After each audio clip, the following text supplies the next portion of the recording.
Naglalakad silang ganyan. Nakita silang malaking puno. Big tree. Yan, tara. Dito na tayo magpahinga. Higa. Upo lang sila dun sa may puno. Dalawa sila nako. Hindi nila alam yung puno may nakatira pala dun na monster. Sa taas ng puno. Tingnan lang sila.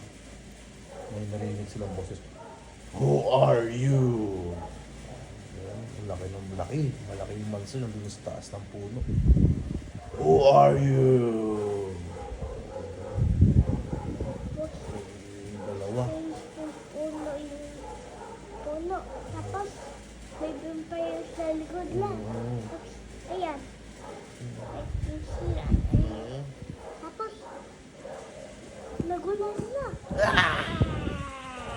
Yan. Sige, yung malaking monster. Why are you here? Go away! Ganun, kasi bahay ng kapre yun eh. Kaya bawal sa punta doon.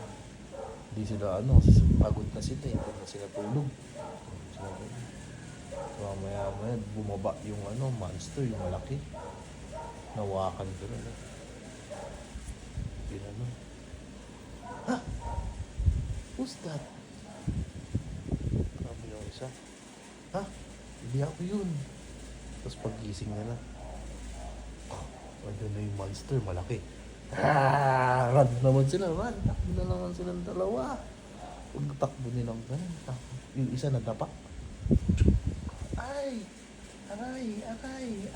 Yung isa takbo lang. Yung nadapa, kinuha ng monster. Kinuha ganun. Dinala doon sa may puno.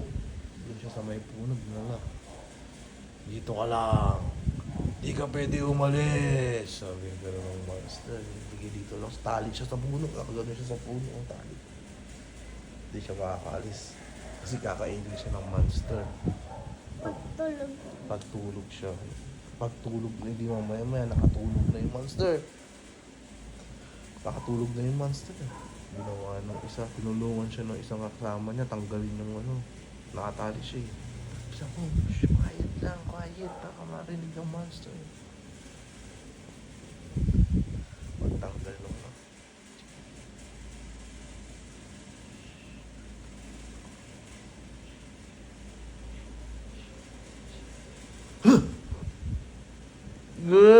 Gulat ka?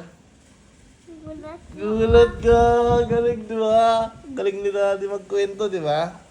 Tapos, meron maliit. Tapos, mami vampire. Tapos, bilog. Daddy vampire. Tapos, iba sila. Pink yung kamukha na. Tapos, nagulat. Costume lang yun eh. Costume lang pala.